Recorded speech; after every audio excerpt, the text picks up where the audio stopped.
how much is paid to them, on what basis, whether on sitting or monthly? I don't have that answer. I can get it for you.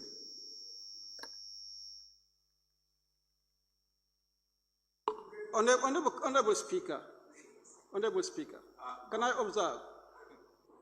Yeah, you can. Yeah. Honorable Speaker, in a serious note, if a question of this nature is put to the Honorable Minister based on salaries, but he rightly put to us that they are not paid on salaries but on allowances, that is low. If he can confirm that the allowance is low, I have the belief that he is in position to tell us what that allowance is. If he can establish it's low, then he is not trying to reveal to us how much that amount is, but he knows it, and he is obliged to tell us. The Speaker, I agree with the Honorable Member. Honorable Speaker, Honorable Minister, please wait for my ruling. Honorable Minister, please wait for my ruling.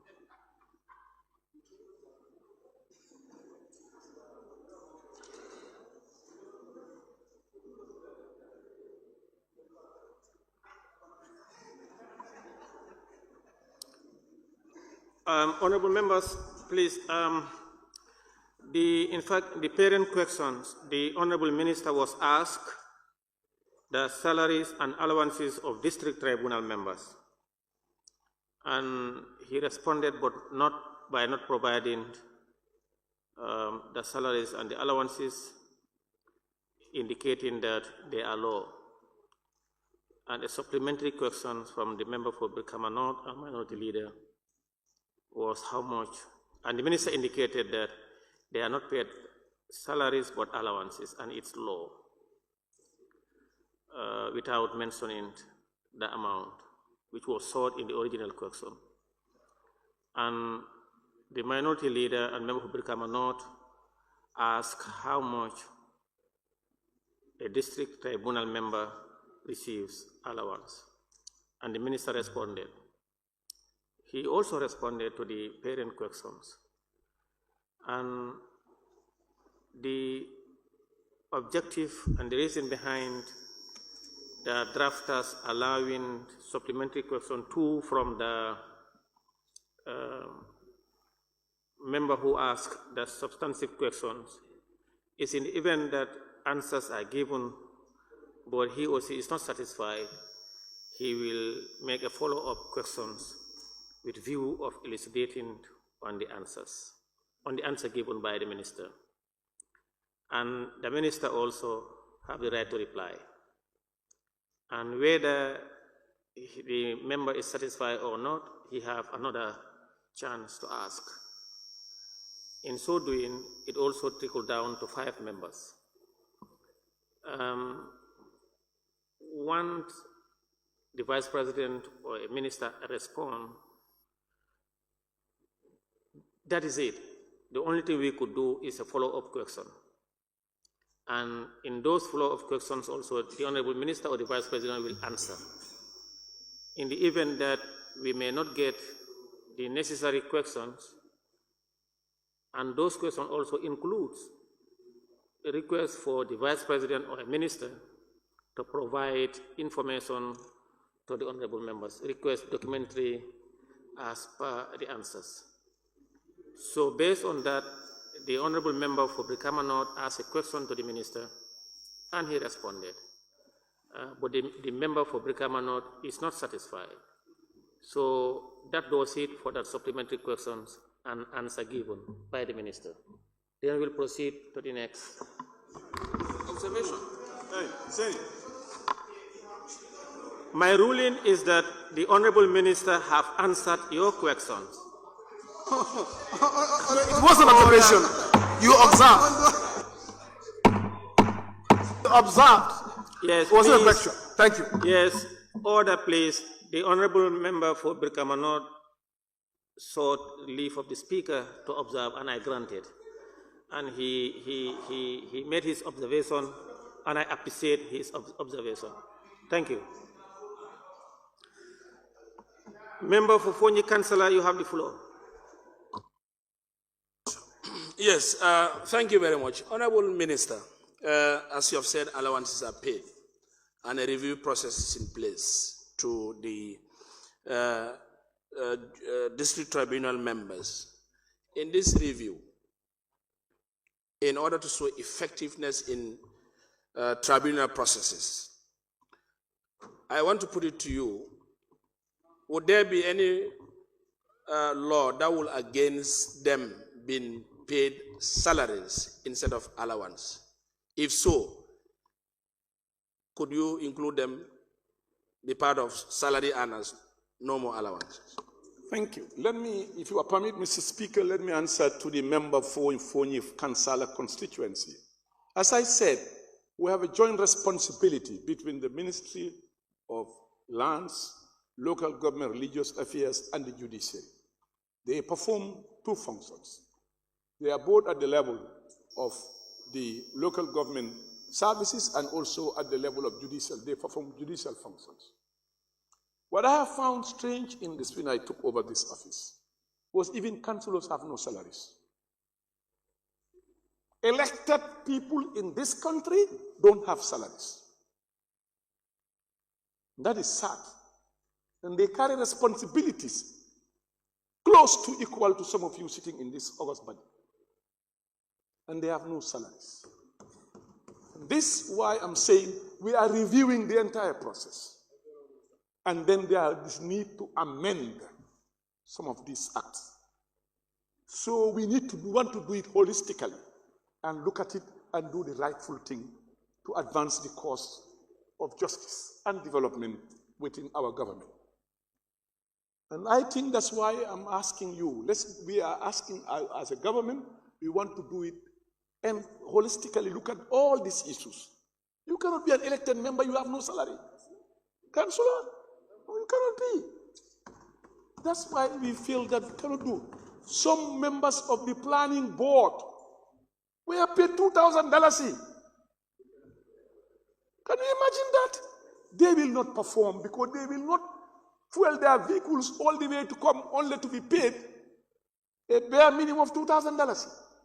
So I felt that as a minister responsible, we need to review all these things and correct them. That's what I did, and that's what I'm doing, sir. Honorable Speaker, point of order. Point of order. There is point of order by the member for Kiang West. Honorable Speaker, Standing Orders 36(7). A question must be answered as clearly and as fully as possible. The question that was raised to Honorable Minister, and he answered the question haphazardly. Having known that they receive allowance, not salaries, should be able to tell us how much they receive as allowance. This question was not fully answered. And the standing orders tells us 36(7), a question must be answered as clearly and as fully as possible. Tell the Honorable Minister to tell this August Assembly how much do they receive as allowance. Thank you, Honorable Member for Kiang West, for that point of order. As clearly as possible, when it is possible to answer the question. And he will give his answers.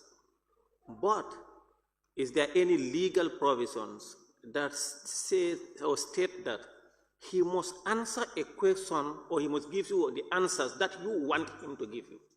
Is that stipulated? Please, he must answer questions as possible. And what he is doing is his attempt to answer your questions as possible. And him answering his questions, your questions as possible, he is not obliged to give you the answers that you want to hear.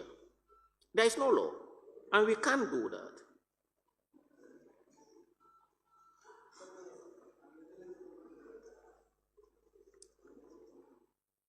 You are out of order.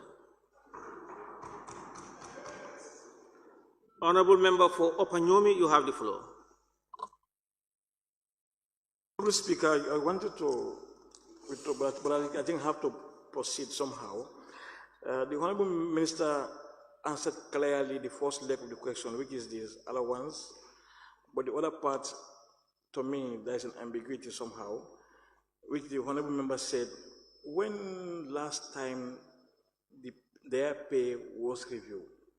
When? I have no answer to that. I was not in the ministry. I was not responsible. I can only talk about what is ongoing now. The current review. Thank you. Honorable Minister, we will appreciate if ministers, when they are coming here, are substantive holders of institutions under their docket, they should be able to come as people in charge of those institutions. You know, please, Honorable Minister, please, because this is a one government, and once you take over, because either there are files that will lead to you, when you dig into those information requested by members of parliament or people in the ministry probably who have memory, institutional memory of those things. It will be very helpful to the members of parliament, especially you can either respond by either your ministry is aware or not. It will be more appropriate than to say, because I was not there, I was not there. We appreciate that, and at this point, I want to thank you, Honorable Minister, for... Comment, Mr. Speaker, because you've alleged something I need to respond to. I'm aware of government responsibility of continuity. I'm trying to avoid misinforming this assembly. The statistics and data, the figures are not with me. Honorable Minister. What you are alluding to...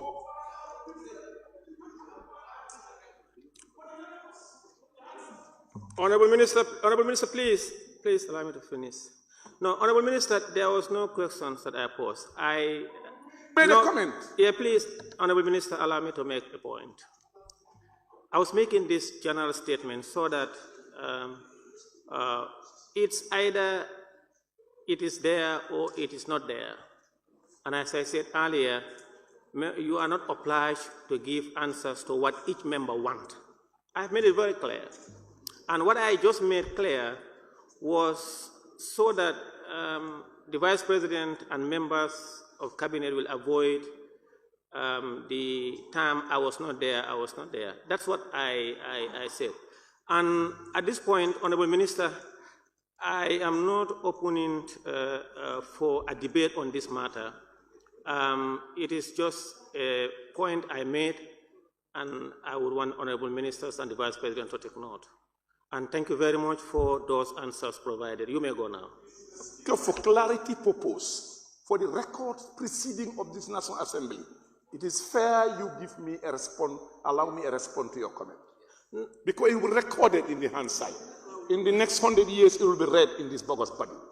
I've done that. I have spent years reading the library, things that happen for Member for Lower Salon. Allow me to respond to what you have said, for the record, for the purpose of the record. Yes, Honorable Minister, please hold on. Honorable Member for Lower Salon. Yes, I also try to concur with you, Honorable Speaker. Office is a continuation of office.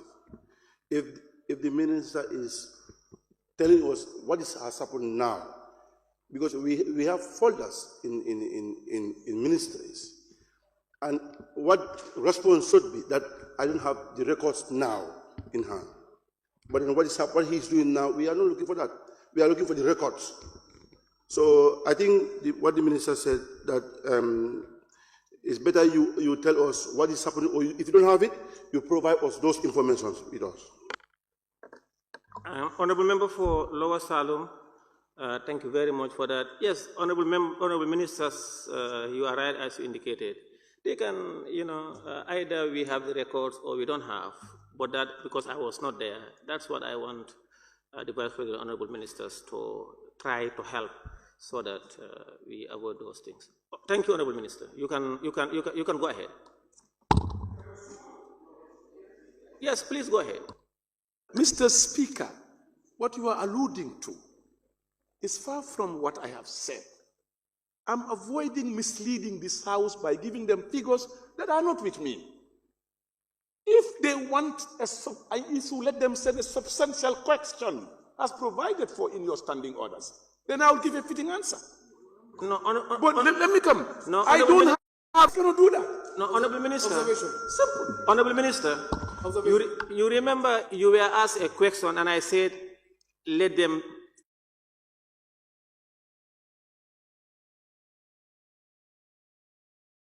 put questions, and I ruled it out. There were a lot of questions asked from honorable members today, and I did that because it's not in order. But the questions that were asked to you are in order. And what I am saying, the response that you made, you were not there. That's what we want for members of Can you repeat the question? Can they repeat that question, Mr. Speaker? Order, no. Honorable Minister, Honorable Member for Opanyomi, please take your seat. No, there was no need for them to repeat the questions. Answers were provided, and I want to thank you, Honorable Minister. Honorable Minister, I want to thank you for those answers provided. Thank you so much. Yeah, you may go. Please.